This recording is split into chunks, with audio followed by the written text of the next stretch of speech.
In this episode, I'm speaking with Dr. Eva Yacobi. She shares how she uses naturopathic medicine and her understanding of trauma healing in her new program, Hormonal Alchemy.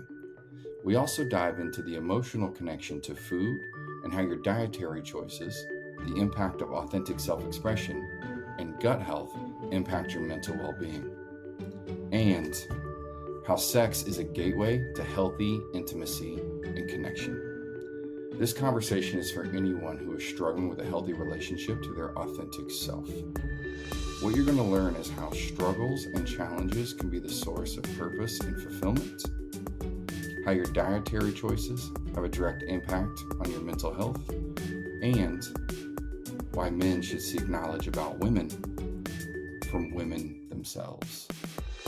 This is so important because Dr. Yacobi and I open the doors on topics that many find taboo and are often the root cause of our personal suffering.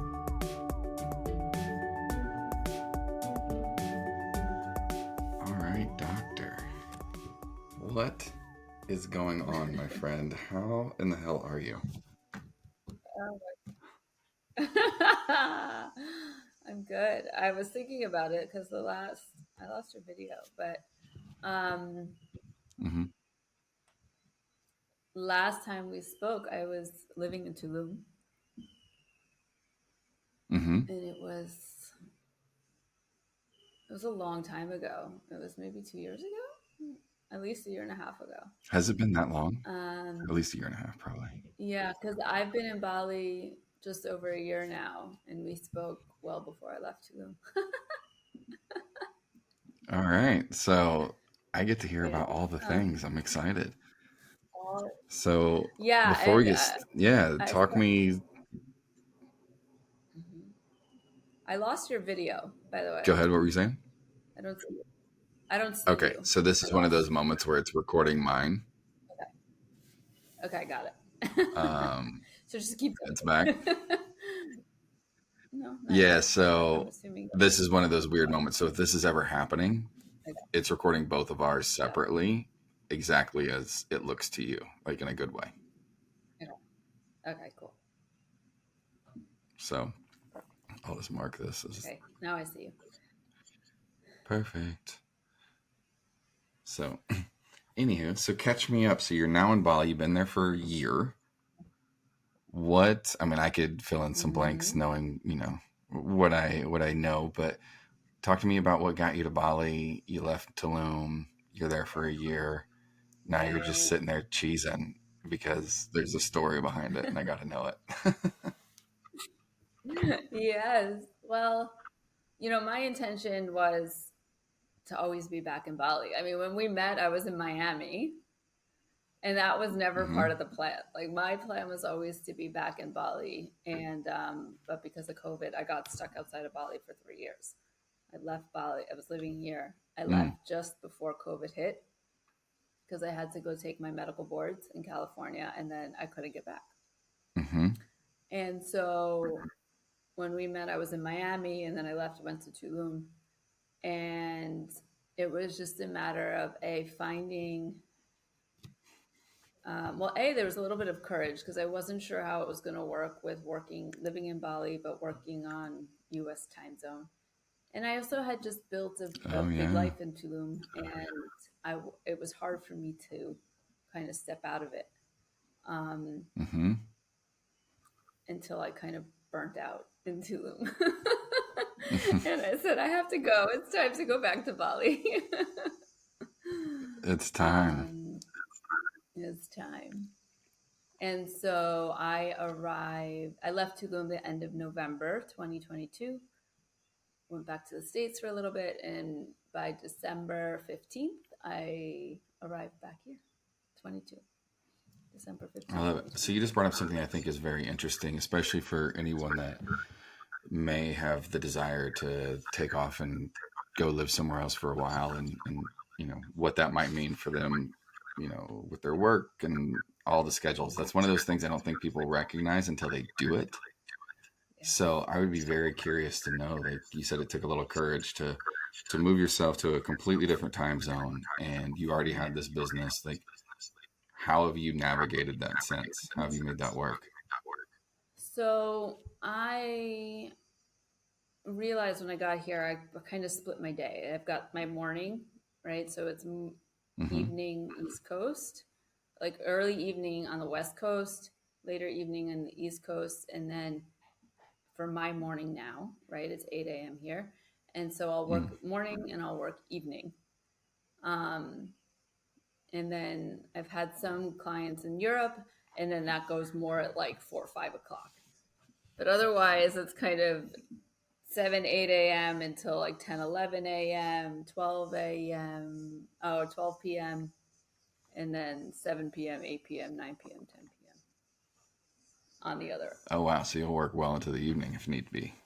if need be. Yeah. Yeah. Got it. All right. But it's Yeah. doable.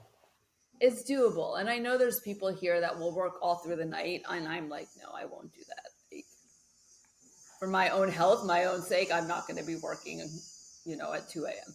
But Right, I know right, people, right. I know people do it, but that's what I was able to find for myself. Work in the morning, work in the evening. And then my day is, you know, I work on my marketing, or I'll go to the gym, or I'll do other things, right, during the day. Right. I Yeah. love that. So talk to me. I read in the notes that you put that you are, I'm assuming it's launched or you're getting ready to launch a brand new program. Yeah. So it's called Hormonal Alchemy, and this has been it's interesting talking to you because you were like kind of at the very beginning of my launching of programs, and this is like what I've been wanting to do for years, and Mm. finally am arriving at. And where it's the combination of naturopathic medicine and really deep coaching. Mm-hmm. I spent the last Mm. year in a certification in sex, love, and relationships, all based on Mm-hmm. Tantra and I Taoism and thought that was our neuroscience. 20s. Isn't that when we got certified and all those things?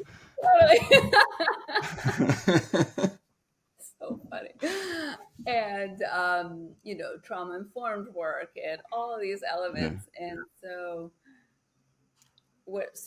I can now get to the deeper layers with my clients Mm. because for me, I love naturopathic medicine, but what I know I've Mm-hmm. always been really after is like deep transformation. So not only are Mm-hmm. you feeling better physically, like your life is changing, who you are in the world is someone more of who you were put here to be. And so I created this program called Hormonal Alchemy, which is a combination of the two, where Mm. it's a 4-month program. 8 weeks of it is really naturopathic medicine. We're going through your labs, we're going through your diet, we're going through your stressors, if you're on medication, what's going on with that, what's going on with supplementation, stuff like that. But then we're Mm-hmm. doing more of the inner work, where it's like your inner child work, your shadow work, Mm-hmm. which I know you're deeply connected to. Mm-hmm. Um, Mm-hmm. um, but based on the methodologies of Tantra and Taoism, and really it's a desire-based coaching versus problem-based coaching. And like, what is it that Oh, you're wow. really, yeah, what are you really desiring? And then what is that bringing up in the body? And how are it's very somatic in nature. Oh, I absolutely love this. Yeah. Um, so there's two questions I have that are kind of different, but I'm going to start with what came up first. So you made reference to the journey that you've been on to get to this point with a program that I think you said it, is what you wanted to do for so long. So in your words, and I can relate to this, like I'm literally in the same boat, like the intersection of the work that I'm the That's program that not I what just launched, you're which this podcast is, yeah, this podcast is an extension of this new thing that I'm doing. And saying. it's like it's the intersection between the deep work. And in my case, it's the deep work and entrepreneurship. Yeah, yeah, Um, yeah. it finally feels like the thing I've always wanted to do. And it just Yeah. took like years Years. for it to click, for whatever reason. I don't think it took longer than it needed to. I think whatever was needed has Yeah. now come to pass and we can bring these things to fruition. So I would Mhm. love to hear what your journey Mm. kind of has been like as you look back from, the 2, 3, 4 years ago, whatever it was when we first met, and you were really starting to step into the, I think at the time, like you were just stepping into the idea of creating a program Yeah. such as these, and now you've been doing it. So what's that been from then till now? Yeah. Well, it hasn't been easy, I'll tell you that much. And everyone's bubble just bursted. Right, it still isn't really, but You're like, didn't we mention shadow work already? yeah. But I'm just curious. Can you hear the drilling in the background? Because I can close my door. I can, but it's fine. You're in Bali. Just say it's like a weird animal. Yeah, it is a weird because I got some noises coming out from that side, noises coming out from that side. Okay. Yeah, it's just a jungle creature. And by the way, this cancels background noise, so it Okay. shouldn't be an issue on when other people are listening to this. Okay. So yeah, I mean, it really starts way earlier, right? When I was Mm-hmm. 25 is when I first got into personal development, and coaching and in that realm is what I really wanted to do, but I didn't have the confidence. And it's been a major journey, right? Where it was, Mm-hmm. personal development, strictly mental, strictly head up. Mm. Nothing in the body, but it got me to leave the US. It got me to travel the world. It helped me go to medical school, Mm-hmm. get through medical school, all those things. But it was not until I stepped more into the somatic pieces while I was in medical school that I didn't even realize I went to Tony Robbins, right? I did UPW, I did Date with Mm-hmm. Destiny, and then all of a sudden I'm like feeling my body and I'm like freaking out. Right. Right. And but it's this work, all of this personal development work, this deeper work that has really what supported me Mm-hmm. getting me to where I am. The medicine is Mm. I love medicine.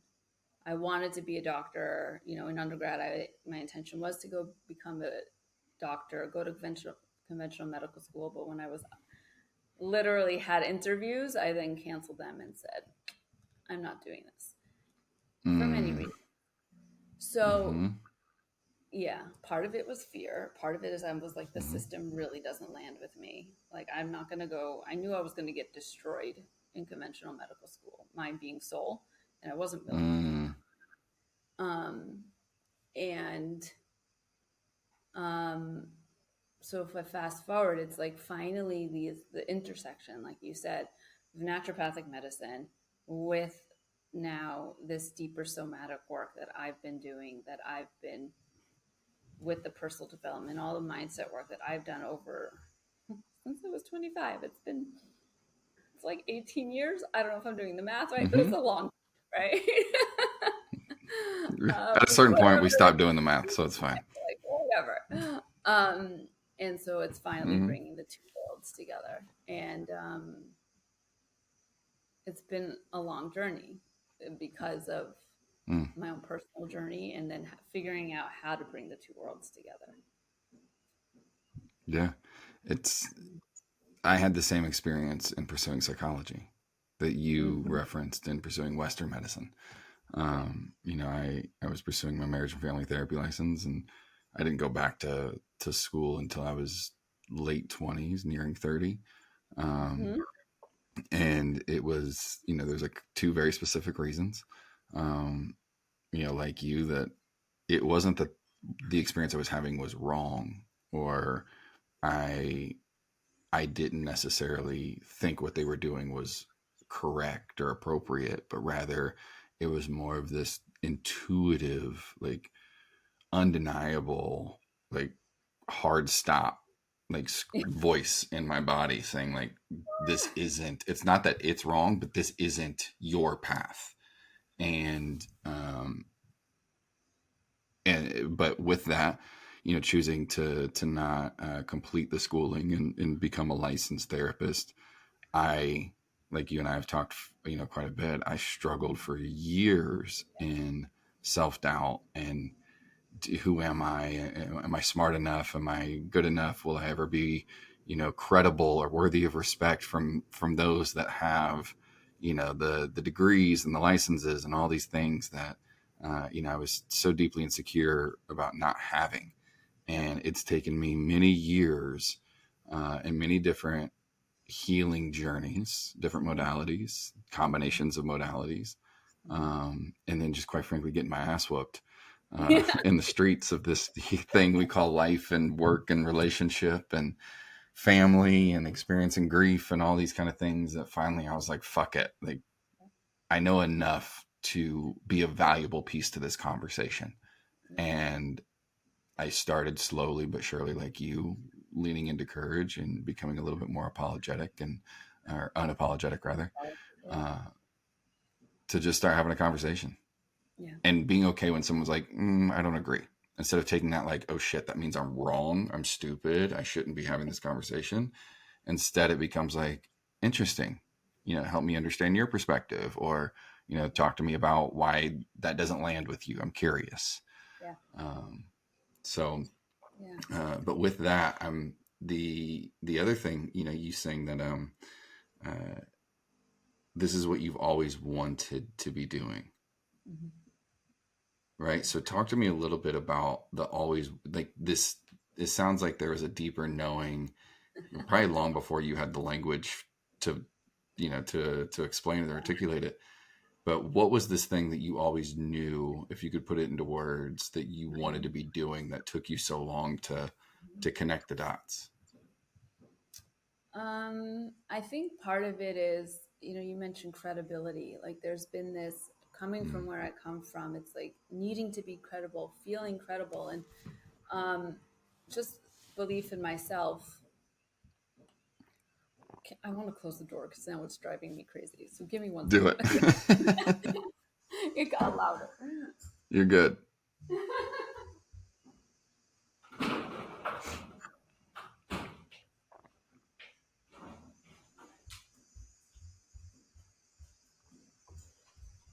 Okay. So part of it is, I come from a highly academic family. I Mm-hmm. and there was the need for me to feel credible. That was real, and Mm-hmm. I own it. At this point, I'm like, there's a reality that I needed to go, or part of the reason I chose to go to medical school is I did need to feel credible, and I didn't have the confidence in myself. But what Mm-hmm. I was really also kind of obsessed with, because it saved me. Like I got sick at 16. I can't say medicine really healed me, Mm-hmm. and and so it was these deeper pieces without wanting to go and becoming a psychologist or becoming a therapist Mm-hmm. or any of that. It was this coaching piece, but I never had felt like I had the tools, or I had the really the I wouldn't be taken seriously. I wouldn't It didn't feel credible enough for me. And Mm-hmm. so in that, it was like, okay, I'm going to continue to pursue medicine once I found naturopathic medicine, which was a Mm-hmm. 10-year gap from when I walked to finish medical undergrad, has spent 10 years, found naturopathic medicine. And then at Oh, 31, yeah, 31, I went to medical school. And wow. so, yeah. Um, so but it's always been this deeper work that I've been obsessed with. Like I've been, Mm. and this is part of what I would see with the women that I would work with. It's like we're Mm-hmm. getting them 70% better, roughly. They're feeling better physically, but I can see they're hitting a wall, they're hitting a wall, hitting a wall. Mm-hmm. And not until we go to the deeper parts are they feeling this real sense of aliveness in the world and finding their Mm. voice.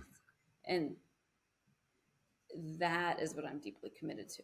Like women Mm. really like in their aliveness, finding their voice and like being fully who they are beyond just, okay, now I have the energy to work out. I'm not bloated. I don't have mental fog, right? Like, Right. yeah. So what drew you to that specifically? Like why wasn't the medicine and just getting them to feel better physically enough for you? Why did you want to go deeper? I think it is because of my own journey. Um, Mm-hmm. like I said, I at 16 I was anorexic. 17 I ended up in the hospital, and yes, like was I was there 8 weeks, 3 weeks inpatient, 5 weeks outpatient. Was I fed and like from a nutrient standpoint and a caloric standpoint? Yes. Was I in a much better position 8 weeks later? But did it help me heal on the inner, Mm-hmm. from really healed? No. Like that was a much longer journey. And um and because I know the work that I did within personal development, it is what changed my life. It did give me the courage, like I said, to quit corporate America and go travel. And I mean, now I'm living in Asia, right? I'm living in Bali. Like, it is that gave me the ability to do these things. It wasn't, okay, I went to a series of doctors and now my gut works and my liver function is good and I can be productive. Mm-hmm.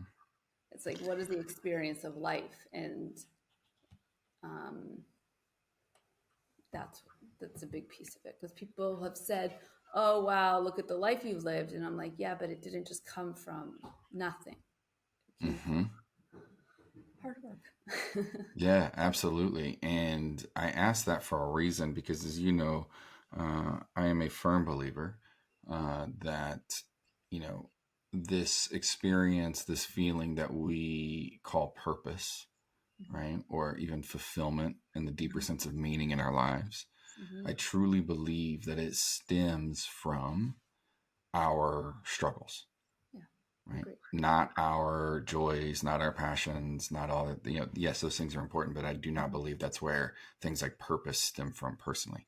And, as many people as, I've been honored to connect with in a coaching capacity and beyond, who were willing to share their story and discuss, intimate parts of their life and what they wanted versus where they were, etc. I began to see very clearly parallels that I was also experiencing, which is, um, that it's the very thing that we believe disqualifies us, right? Mm-hmm. Whatever the experience, whatever the circumstance, whatever the mistake we made, or whatever it may be. Yeah. I find that it's the thing that we often feel disqualifies us from what we feel led to or called to, like we were talking about that knowing earlier. Yeah. That's actually the very thing that makes you highly qualified to do that work. So much so that I think you wouldn't be able to do that work unless you have had those experiences personally. And, as I was dealing with the imposter syndrome of not being licensed and all this kind of stuff, I remember a very specific moment where I was leading my first class here in Los Angeles at the time, and it was my very first one. So there's like this combination of public speaking fear, Yeah. right, Yeah. and the topic in which I'm supposed to be cultivating and holding space for is one that I feel deeply insecure about if I'm capable. Mm-hmm. So you combine those two things, and literally on the way to the studio where I was holding the class, and at the time I was working with someone we both know, who it was Reggie. He was Yeah. my one-on-one coach, and on my drive to the studio where I'm supposed to host this class, I'm dead serious when I tell you I was deeply, deeply considering getting into a fender bender on purpose. And I say fender bender because I want to like really fuck up my car, but I wanted an excuse that I could be of integrity and say like I got in a car wreck and I can't make it. Because I couldn't just say that, because I know if I just said that and went home, I would probably get in a car wreck and be destroyed. So like, I believe in that shit. So I was like, what if I just do it and like that'll keep me from going? But I ended up obviously going, and I remember I called Reggie because I was in a panic Mm-hmm. and I didn't think I could do it. And I, to this day, I'll never remember what he asked me, but Mm-hmm. I will forever remember how I responded because it was visceral. Like you said, it was it was somatic, this experience. And, what I said in response to Reggie at the time was, um, you may be able to outsmart me, you meaning anyone in the class that I was afraid of. I said, you may be able to outsmart me, but you'll never be able to outfeel me because I'm never going to talk about something that I haven't actually experienced. Yeah. And that was a moment that started to like shift that narrative for me in the beginning. That was the seed. It took years to cultivate, but that was the seed where I was like, oh yeah, you might know the terminology. I might mispronounce something. I might, say something that's really surface level and try to make it sound like it's super deep. I don't know, in the eyes of someone that is an expert on that stuff. But what I know for a fact is if you challenge me on the lesson that I'm attempting to convey, I may figure out how to like say it differently. So maybe it resonates a little better with someone. But if you're trying to challenge me on the root of the lesson, I will stand there strong because I'm speaking about something I've experienced. Right. Totally. Right.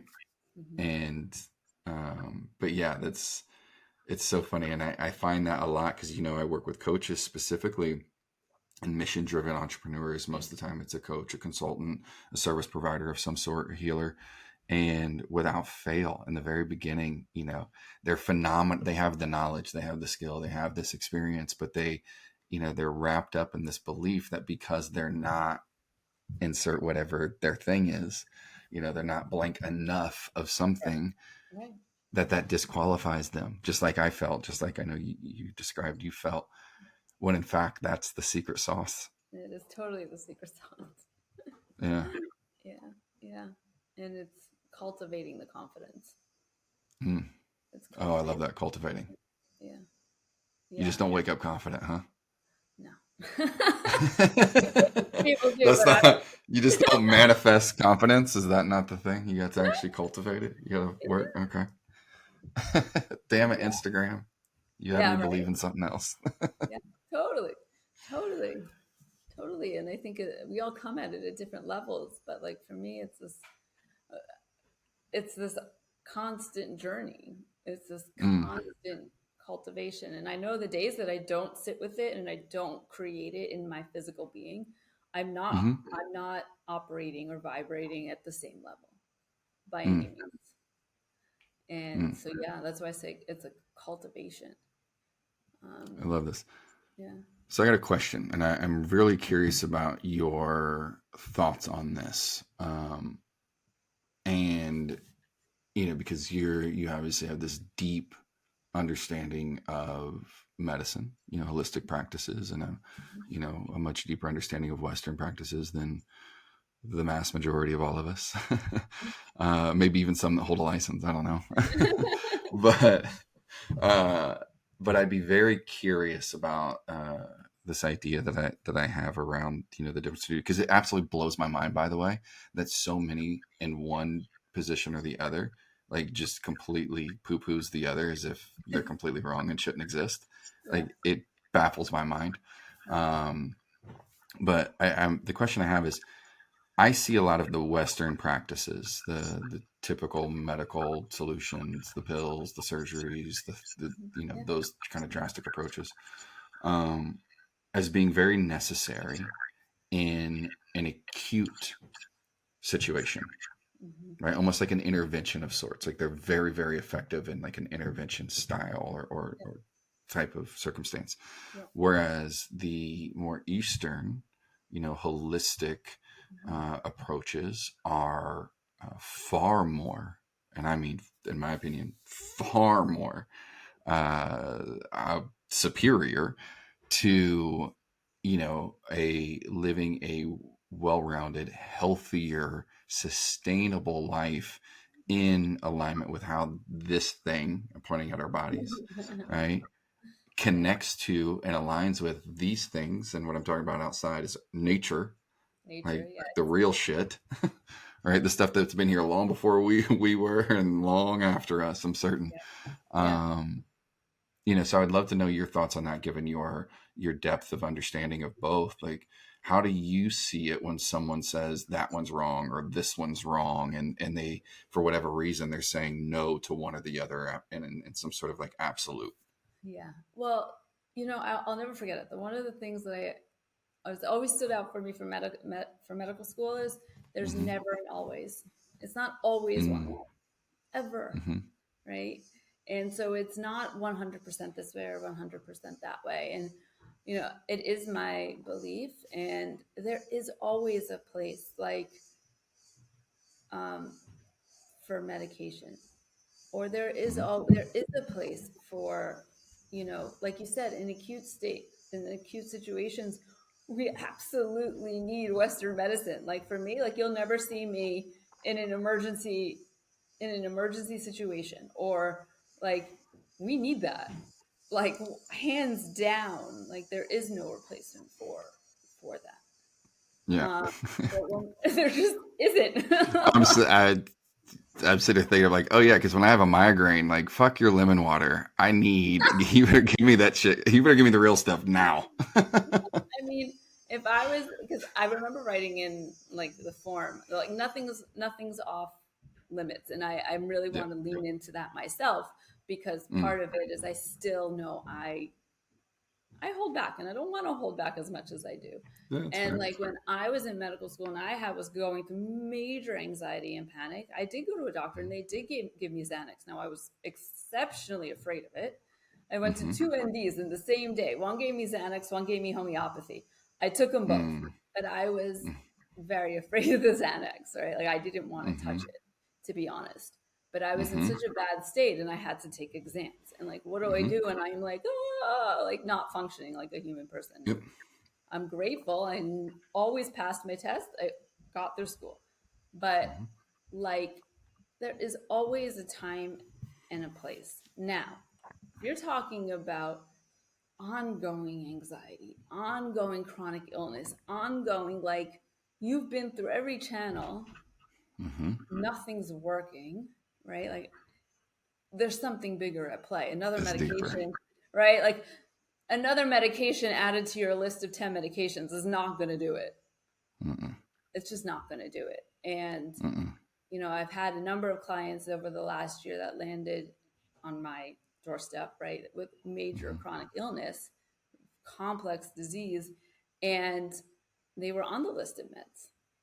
And the Mm-hmm. problem is that some of them were okay helping them get by, but some of them were also making things worse, making Mm-hmm. it harder for them to heal. Mm-hmm. And then it's like, how do you pull all of that apart once it's been years? Right? It's Yeah. really challenging. It's Yeah. really challenging. Well, this is one of the issues that I had as I was beginning to develop relationships inside of uh, kind of the psychology communities, Mm-hmm. right? And I would often hear psychologists, obviously a very different approach with their study and area of expertise being, medications and whatnot. Um, but I would hear many of them that I was in conversation with make reference to how they were trained to prescribe, not heal. Mm-hmm. Yeah. And to me, again, there's always a need, right?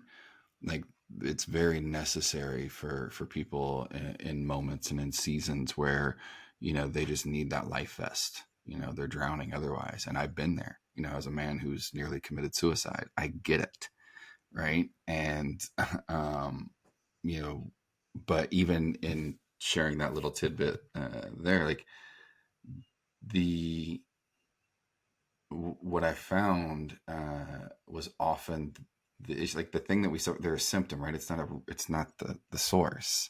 Mm-hmm. So just trying to come at the symptom and ease the symptom might be necessary to get you through the day or through that season. But if you believe or you've bought into this idea that the deeper work is some sort of woo woo, is some sort of like voodoo thing that's not appropriate or whatever some people can say about this stuff, um, it baffles me because it makes like it stems from something so much deeper, Yeah. Yeah. right? Like I heard one of the best definitions I've ever heard of on around the idea of depression. When I say idea, I don't mean to minimize it, but around depression.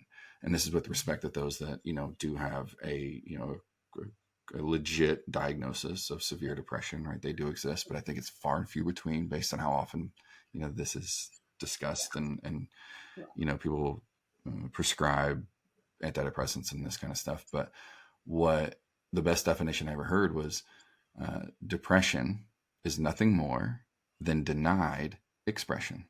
Mm-hmm. Yeah. And with that, I would love to know, given your expertise on understanding both, right? Just like What sent would the you, whole wave through me. yeah, Oh right? wow. And Yeah. so how would you, like in your line of work, both in your personal life as well as you supporting others, like how often do you find that, obviously the medical, the physical approach is very necessary, because I think that's also what the world of psychology gets wrong, Yeah. right? Is they don't include, or they don't have a counterpart that understands, the hormones and the nutrition and how that affects someone's, mental well-being. Instead, they're just saying like, by the way, this is the most funny thing about psychology. Is like you walk into a psychologist's office, and essentially it's no different than taking your car to a mechanic and saying like, uh, I have a noise coming from the front of the car, and the mechanic's like, I know what that is. Because in a psychologist's office, you're literally leaning on the patient themselves to articulate whatever it is they're experiencing based on the words and the ways in which they describe their circumstance. You're sitting there just being like, oh, I know what that is. Do that. Like, Yeah. how? Yeah. There's no scan of the brain. There's no understanding of the nervous system. There's no, deep dive into, the root cause, Yeah. traumas that could have been childhood related, like all these kind of things. Like, to assume that, a 4-minute conversation, a 40-minute conversation, someone could be like, I know what's going on there. You're like, Yeah. what? Are you a coach who has been struggling to do everything yourself? I mean, all of the content, the emails, the marketing, not to mention every time you open your phone, there's a new social media strategy that someone is pitching that just makes you feel like you'll never be able to keep up. When all you really care about is helping people in a meaningful way while building the kind of coaching business your family can depend on. I'm Matthew Pates, the founder of Momentum, a growth agency that specializes in helping coaches just like you break through your first 100K. If you're a coach who is tired of trying to figure it all out themselves and you just want to build a business that works, then I'm going to encourage you to click the link in our show notes to take your 100K coaching assessment to find out if you're ready to unlock your 6-figure potential today. No, you don't. Right. And All right. it is so complex because there is the biochemistry of it all, right? Mm-hmm. And there are tests to do to look at, are you able, what's called, to methylate? And if you're not able to methylate, you're going to have, and you're put on a medication that then drives the processes. Like that's why some people are put on SSRIs and they're made worse. It's because biochemically they're not processing, keep it really simple, they're not processing Yeah. the medication in a way that's actually beneficial. It's actually harming them, right? Okay. So there's labs, there are ways of looking, and they're not looked at. So then there is the biochemical piece. Yeah, then maybe there's copper toxicity, right, which is going to drive mental illness, right? It's a metal, and it's like you have high levels of metals, you're going to be like, right? It's, if you think of metal pipes, like in electricity, right? Like you're going to be operating at a heightened level, right? On a very basic level. And that's never been, that analogy's never been made. That's amazing. Yeah. So there is the biochemical piece, but then there is the what's really, what led you there, and what is underneath it. Like for me, again, from a personal level, I was put on medication at 16. I'm 42. I have not been able to successfully get off the medication. And it is a thing that drives me bonkers. And I have some people that say, well, if you are good on it, then why do you even care? Just keep taking it. Because like you said, it's like the lack of expression. It wasn't coming. Do I think maybe something biochemically? Yeah, my gut was always off as a child. But why was my gut always off? Because I couldn't express myself. Like, right? Like if I was in a dynamic where it was, I felt safe to express myself, would my gut been such a mess that would have maybe not have impacted me, or mentally, emotionally, or the whole dynamic, right? Right. So like you said, to go through, someone sits down for 40 minutes, you don't look at blood work, you don't know what's going on the level of your minerals, your nutrients, your hormones, your basic chemistry, blood chemistry, and to say, okay, I'm going to pick this one. It's Right. very surface level. And then you don't know how that medication is going to impact a person. Right. It's so funny how we'll disregard the importance of nutrition when it comes to how our body functions, right? In many conversations in many circles, but yet it's very obvious to us that if we put shitty gas in our cars for a long time, it's just going to ruin the motor. Right. It's like, okay, hold on. Right. Totally. Like, make this make sense. You don't put, what is it? I don't even know the type of gasoline anymore. Regular and a Ferrari, right? Like, yeah. Right. like, Regular. I love that. Regular and Ferrari. I'm with it. You just don't do that. Yeah. Right. So, and by the way, if anyone that understands a Ferrari or has ever driven one or owns one, they know you would not they would freak the fuck out if you put regular gas in that car. Right. So putting, regular gas inside of this Ferrari, this body is, that could, that is designed to perform at a very high level, is the same thing. And by the way, this is coming from a guy that still has a diet like a 12-year-old. That's where we're still there, huh? I'll talk daddy issues all day long. I'll give you my deepest and darkest secrets, and like, I don't give a shit where we are. But if you like, my challenge has been, and I've gotten much better, but my challenge is diet. Like, very salty stuff I'm drawn to. I've never really been interested in sugars. It's not been my vice, but salt definitely is. And then, but looking back, I also recognize that so much of my dietary choices they stem from childhood, right? Mm-hmm. Yeah. But the connection to that is that's home. It's emotional. Right? So when I'm sitting down and I'm crushing pizza and everyone's making fun of me about it, to me, I'm like, yeah, I get it. But like, underneath, subconsciously, and it took me a long time to connect these dots, I'm like, oh, every time I eat these types of foods, I'm getting a sense of comfort. I'm getting a sense of home because this is what I used to eat growing up. Yeah, totally. Right? So eating a salad, although I feel fucking better, it's like I feel lonely. Right? Yeah. Versus this pizza feels like I'm getting a hug from a familiar friend. Right? Mostly because I can't move afterwards. I'm just gonna stay on the couch. Right? I'm being cuddled real tight by this. So funny. But yeah, I think it's so important to understand, like, what are the emotional connections that we have to these things, and until we do, call it impossible to change. This being the beginning of the year for many, there's a lot of conversations around resolutions, and why do people either not reach their goals, because that's what a resolution is, right? It's just a goal. Yeah. They either don't reach it or they do, and then they quickly fall off. It's unsustainable for them. It has nothing to do with the willpower or the want or anything, in my opinion. No. I believe it has everything to do with the identity. Yeah. Right? Who do they believe themselves to be? And until you understand that, most of our goals that we have in life, they live outside of our current identities. Yeah. Right? Yeah. And they live in our nervous system. Mm-hmm. Right?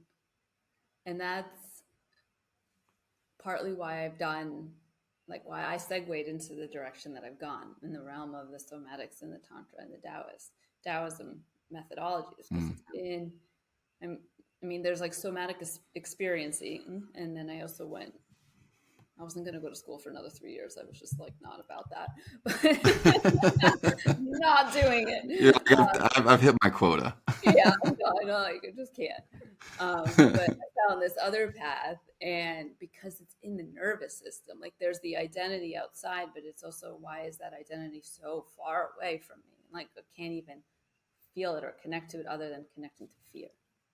Yep. And like, one of the interesting things that I got from my teacher is, like, there's always like this spiritual, like, go up and out. You want to go up and out, but it's like, where the deep knowing is from down, going down and in. It's not going up and out, right?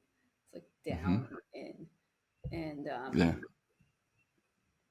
and anchoring, finding the anchor within yourself.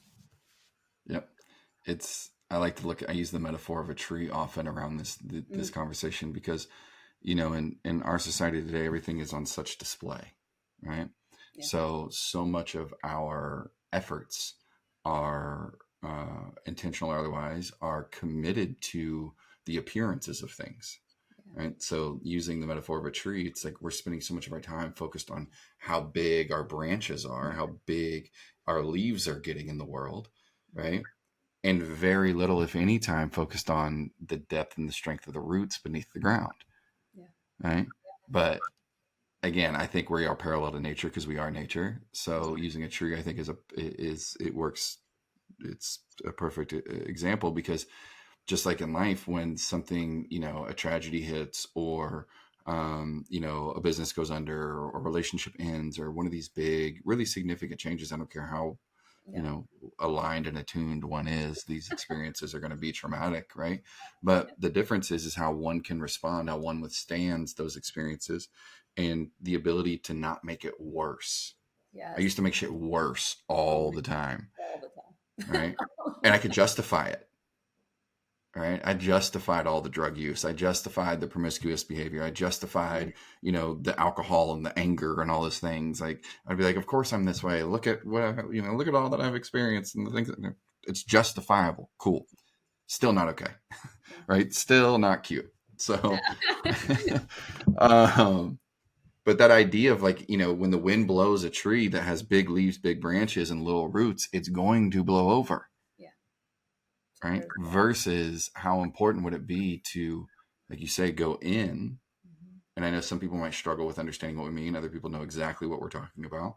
Right. But to go in and identify, like, okay, I'm going to commit to the identity of creating strong roots, becoming someone who insert whatever it is, versus I must achieve that so that I can be that. Right. Yeah. Right. Very different. Yeah. Not sustainable. No, not sustainable at all. At all. Yeah. I love it. I love it. So, no, I was going to ask, because one thing that I find, because there's a lot, we all find different teachers, different modalities that really speak to us, and you've mentioned the nervous system several times, and it's something that I too, when I found the line of training that I discovered that really worked for me, it opened up so many doors. Right, there was no turning back at that point. But I would, instead of just like introducing mine right off the bat, I would love to know, like, what was the line of work, or whose work have you found that you really resonated with, that maybe someone that doesn't have, the training or the understanding of medical and all that kind of big, the big words kind of stuff.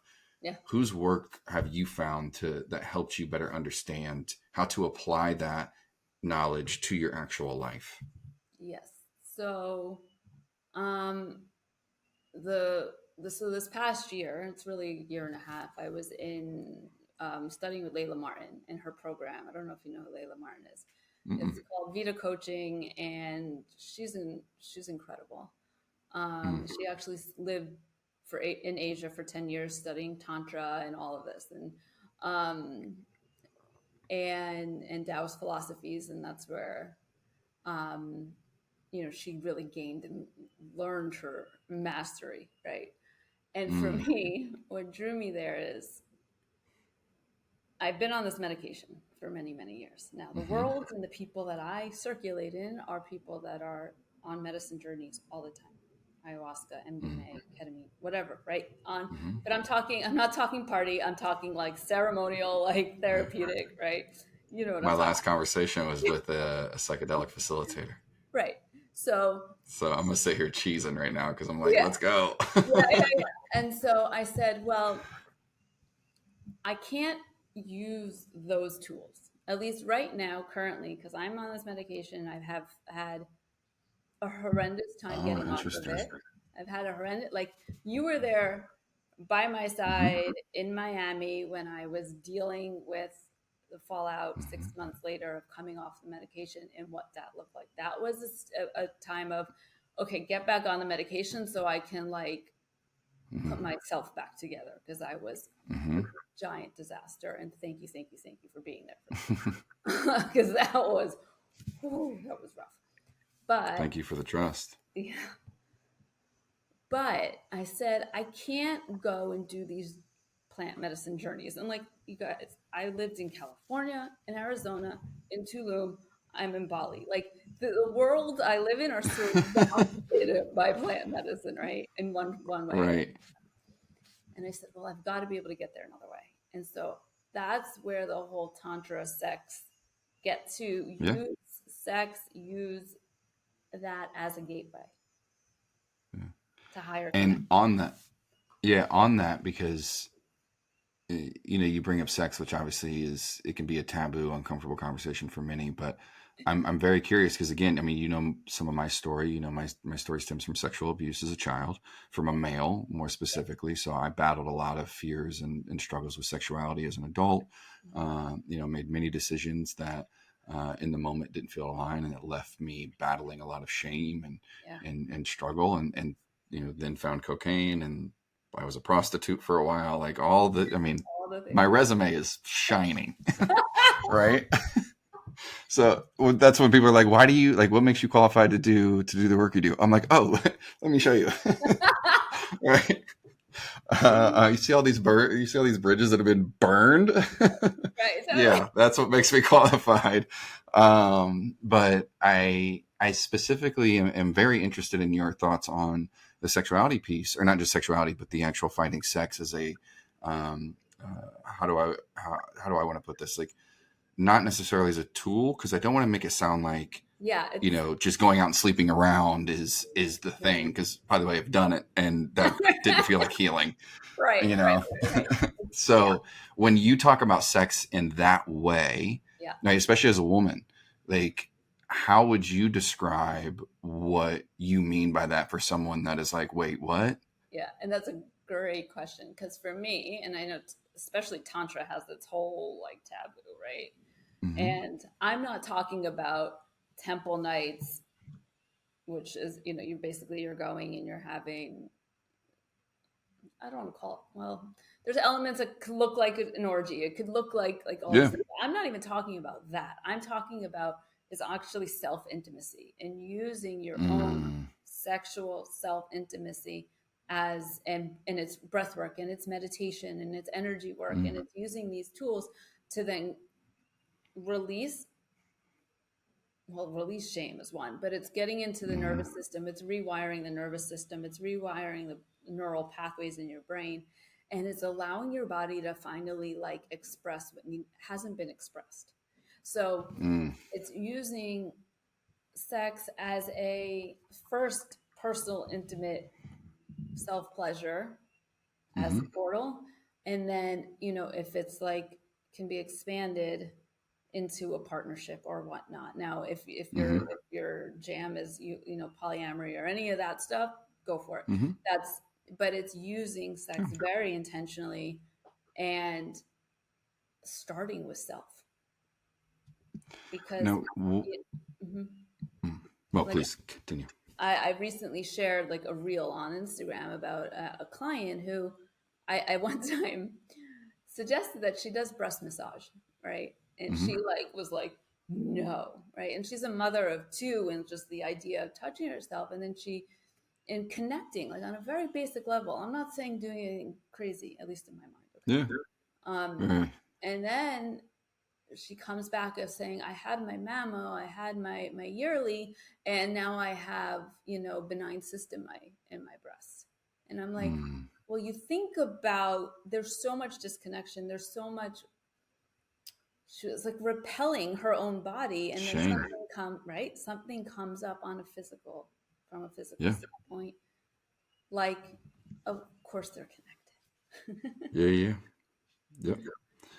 I couldn't agree more. And so I'm curious, how would you say one could experience sex? Mm, Because I think sex is one of the areas in most of our lives where we carry a lot of wounds, yeah, so right? much, so much. Whether someone was abused as a child, whether someone was taken advantage of, whether someone feels that that's their only worth is if they, give themselves over to others. Um, I mean, for fuck's sake, I literally have tattooed on my chest "lust or love," right? Quite literally, like, across the chest. Oh, wow. Right. And at the time that I got it, the conversation in my mind was that, and I still believe this, that neither lust or love could survive on its own. Mm, Right. And in relation to being in partnership with someone. yeah. Right. But if they were together, right, if those two things coexisted in the relationship, it could survive for eternity, right? That was my philosophy behind it. But Okay. later, in plant medicine journeys, what I came to also learn was that it was a subconscious fuck you to those who I was sleeping with. Because again, my relationship to sex was, this was the only, I believed at a very young age that physical experiences were my purpose on this planet, was to be a physical experience for others, right? Because again, my sexual abuse started at 5, right? So this is what I'm learning. And so this being tattooed on my chest was subconsciously a very candid question for anyone who I was in a physical, experience with, to ask themselves, what was I to them? Am I just love, or am I just lust, or do you actually love me? Right.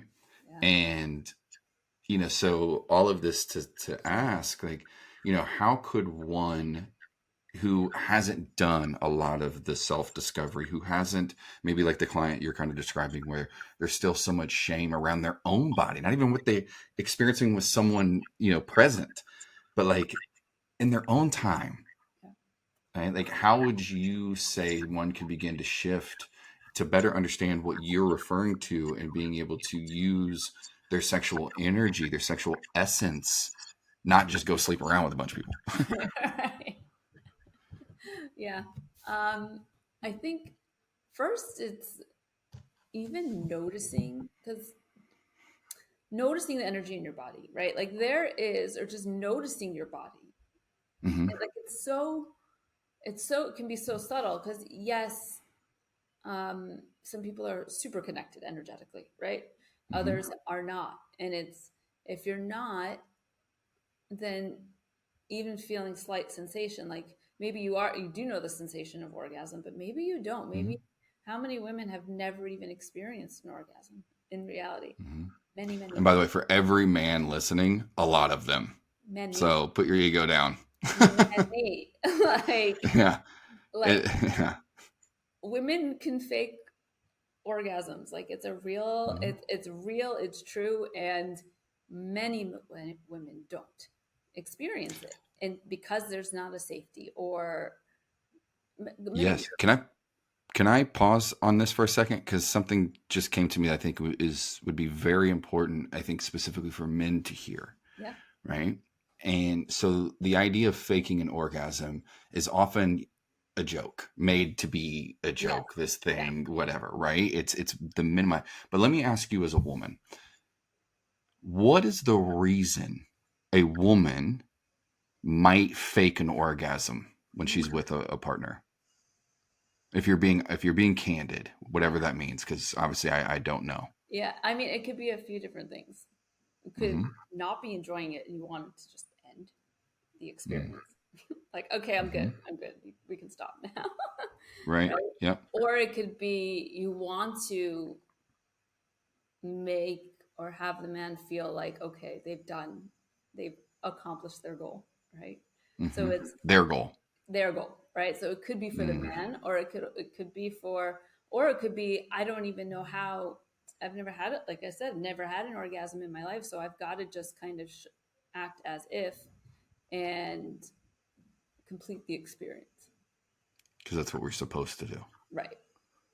So, with that being said, and that's exactly why I was asking for, and I'm not asking for your personal experiences, but more so of your understanding how trauma works in the nervous Yes. system and somatic experiences, Right. etc. Mm-hmm. Like, a lot of people have an idea that trauma means, in using a sexual reference, like they must have been raped or abused or something to that extreme. Obviously, very traumatic, Right. right? But how traumatic Mm-hmm. is it for women to be in such an intimate Space. situation with someone, with a man, and feel as if they have to fake this moment, either so they can make it stop because they're not enjoying it, which when it's that intimate and you're not enjoying it, by the way, it probably feels a lot like rape, even if it was consensual to the body. And I'm talking about to the body, The body, yeah. right? And I know that's a very big claim, Big statement. right? That sentence in and of itself, it can be. It's not all the time, but can. Yeah. Or that they're doing it to perform, because if the guy doesn't reach his goal, then what does that mean about her? Or what will she have to endure in his response, right? And his shame and his embarrassment and his whatever he may feel, because a man has never been with a woman who's never orgasmed. Right. Says every guy that's been with women who couldn't orgasm. So, but I could keep going with this, but as a woman, how much of what I'm saying is even remotely close to accurate? I think there's a lot of shame that a woman can feel because it is typically very performative. The whole experience is very performative. It's about getting to that place. It's about getting to the orgasm. It's about, right? And if a woman doesn't show up in that, there is a letdown, or there can feel like shame. And again, you don't know how the man is going to respond until you get to know them, if you even have the chance to, right? If it's not just like a one-off, whatever, we're having a good time, right? But if there isn't even the opportunity, and so it can carry a lot of shame. And it can be then shame for, I've never had an orgasm. I don't even know what it feels like. I don't even know what to do. And then on top of it, what's going to come back at me? So instead of this being like an experience of pleasure and building and connection and energy, and it becomes this whole dance of playing off each other's shame potentially. Yeah. 100%, right? I said it when Allison and I first started dating. Like the people fell in love, the souls fell in love, and then the patterns began to date. Yeah. Right? The patterns of shame and protection and doubt and fear and all these kind of things, and naturally they don't play well together, right? So, I experienced a lot of that, and I just think it's so important too that men start to drop their ego in this conversation, because, and it's not about just having, a healthy sex life, which, by the way, biologically speaking, the importance of that for your health is paramount, right? In many ways. But I think to begin removing some of the mystery around this, right? And a lot of the performance equaling masculinity. And by performance, I, how big and strong and long they last. And, the shit that I've heard before, it's wild. And by the way, men, straight up, don't fucking take your advice from men in the locker room. Like, what are you doing? And by the locker room, I mean that literally and metaphorically. Like, you're going to go to another man to talk about how to please a woman. Like, no. Why don't we go to the source and drop our guard and drop our ego and become curious and genuinely just listen to what may or may not be appropriate for each individual, right? Like, because each person might need or feel safe or drawn to something very different, right? And that's okay. Matter of fact, that's how this shit works. So better than it's okay, start being okay with it. For sure. Like, and again, this is just, it goes back to the idea of the shame on both parts, right? The woman in this case, as we've described, and feeling as if she must perform in a certain way or else. The sentence you use, so the man can feel like he reached his goal. Whoa. And it's not to say his goal isn't important, but if that's why we are both there then that's for his goal, that might not be a healthy experience, yeah. whether one is aware or not, Mm-hmm. for both parties, Yeah, yeah, not just the woman, but for both parties. for sure. So, Yeah, and the trickle down effect is real, and I say that in the sense of the health, the health piece of it, right? Whether mm, it's the health, how vital a man is, how vital a woman is, right? After these types mm-hmm, of experiences, and if I was to go back to like the self, why is it so important in self? Like to use this sexual, if you want to say sexual methodologies or these tantric methodologies, it's because mm-hmm, finding safety within yourself is so important. And it's just so important. yeah. And when somebody can feel safe sexually within themselves, then it changes how do you connect with somebody? How do you connect with a man? How do you connect with a woman? How do you connect with a partner? Yeah. And I think it's so important. I find this, in life in general, right? We're hardwired to perform for our needs as children, right? Because we're Yeah, completely dependent creatures. yeah, yeah, So yeah. we must learn we must observe and understand what is expected of us, to be accepted or approved of by our tribe, so that our tribe will protect us and feed us and care for us, right? Because if we don't do what's approved, the chances of rejection are much higher. And if we're rejected in the wild, we die alone, yada, yada. Right. Right. So we are all hardwired to, in the very early stages, which happen to be the stages where we're most susceptible, and we're learning patterns of survival and things that become our identity in the future, etc. But we all are learning how to perform so that others will accept and approve of us. Yeah.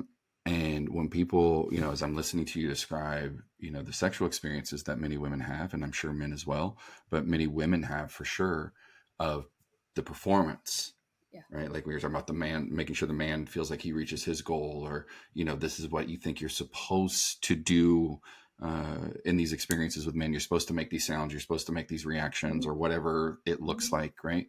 But again, what I hear is really heartbreaking, because it it sounds like there's a lot of not performing just for the man, but also maybe, especially because you're talking about shame when they're by themselves, right? Yeah. That there's such a lack of understanding of who they are, their desires, what makes them feel good, what makes them feel comfortable and safe, because the strategies have been for so long programmed that you are supposed to perform Yep. in order to receive this love, this connection, this loyalty, by the way, is another thing Huge. that we could go into. Um, if your relationship is dependent on sex, you're not in a relationship, you're in a transaction, Yes. right? Yeah. So Yeah. let's be very clear about that. Yeah. But it takes a lot of courage and a lot of, on both parts, to say, like, you know what, maybe we're not on the same page in that area right now, but you're my person, Right. right? And that matters. It going back. It's the roots, not the leaves.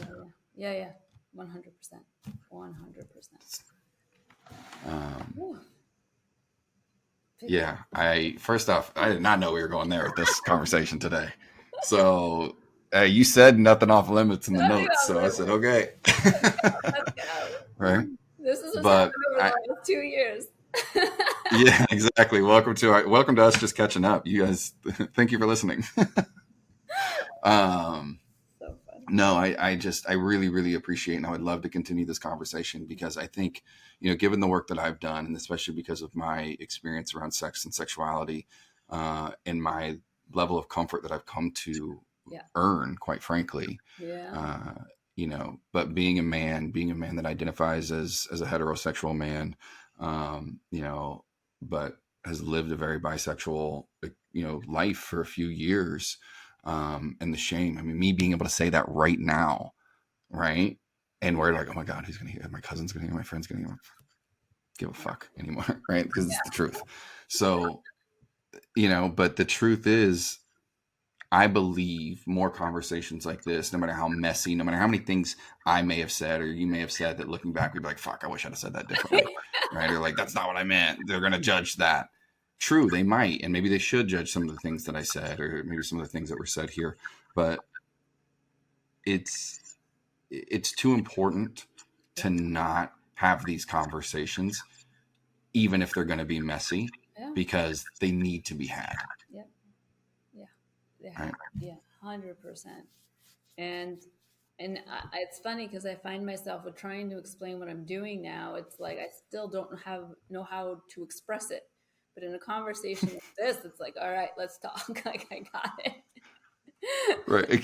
Try to explain this at Christmas dinner, and Grandma's just going to be like, "So you're just fucking everybody? Is that what you're doing?" Yeah. You're like, "Not without consent, Grandma." Yeah, Grandma, you got 13 children. Maybe you should, Right. Let's have a conversation about that. But yeah, right. like in the world or online on Instagram or website, I'm like, how do I even encompass this? Because it's a lot. Yeah. Yeah. But it's so important. It's that like self-intimacy, ultimately. Self-intimacy, self-love. And right.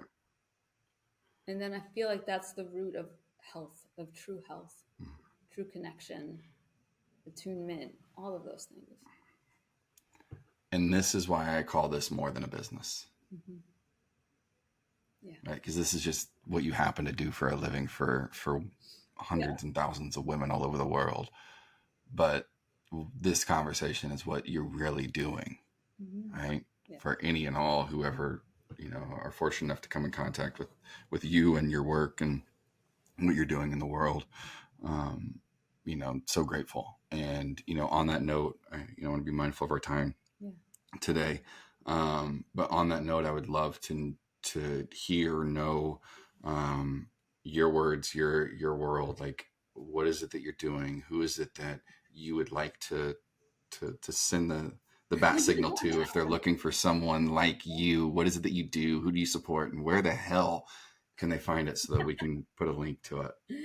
Yeah. So, I'm working basically with women in this realm, with combining the hormonal, it's really women's health with this deeper work of like self-intimacy, self-love, finding your aliveness. And it's for the women that, you've worked really hard and you're continuing to work really hard and you've done amazing things in the world, but there's a disconnect. You don't feel well, whether it's physically you don't feel well or like mentally, emotionally, spiritually, sexually, you don't feel well. And it's like something's got to give.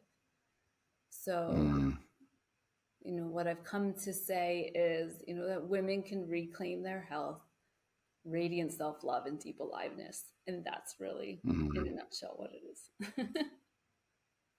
The good stuff. Yeah, the good stuff. And the real stuff. Yeah, the real stuff. And where can you find me? Yes, I live in Bali, but you can find me on Instagram. I have actually just put together a new website, and drevayacobi.com. And yeah, I love it. Well, we'll obviously link this, share it with the world. I can't wait to hear everyone who hears it give me shit. But good. I can't say when I started medical school, or even when I finished, that I would be talking about sex and sexuality and all this stuff. But here we are. Let's go. But that's why so many more need to do it, right? Because I think it's the avoidance of something so foundational, so fundamental, that has, slowly spiraled out of control. And now so many, it's not that it's the one thing that's the reason for all things, but it is certainly a big, big, big issue in so many people's lives. And, not feeling like it's okay to talk about or, feel, you get it. I mean, it's having a safe space. No more. Yeah. Absolutely. And that's what I know for a fact you provide, for both women and men, but especially for women. So thank you. Seriously, thank you for the work that you do. Yes. Right. So, and I'm sorry for all the male egos that got offended. Actually, I'm not. I'm not sorry about that at all, actually. I have had women come to me and be like, "Can you teach our husbands, please?" And I'm like, but they should. Again, men should go to women to learn about this shit. Right? Stop going to your best friend who actually doesn't fucking know. He's guessing too, right? Totally. Yeah, like I don't care how much Pornhub you've watched, you don't get it. No, no, no, no, no. All right, like come on, and that's a whole nother topic. But Yeah, anyway, yeah. Anyway, so well, all right, amazing to you. Well, talk I to you appreciate you. as always.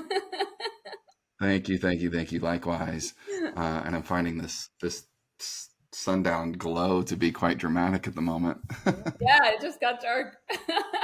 Yeah, we're on the other side of the world. Yes, you are. Yes, you are. So, Indeed. well, until next time, and I hope that comes much, much sooner Yes. than this one did, compared to our last conversation. But until next time, I hope you're doing very, very, very well. You're clearly doing what you're meant to do, and I couldn't be happier for you.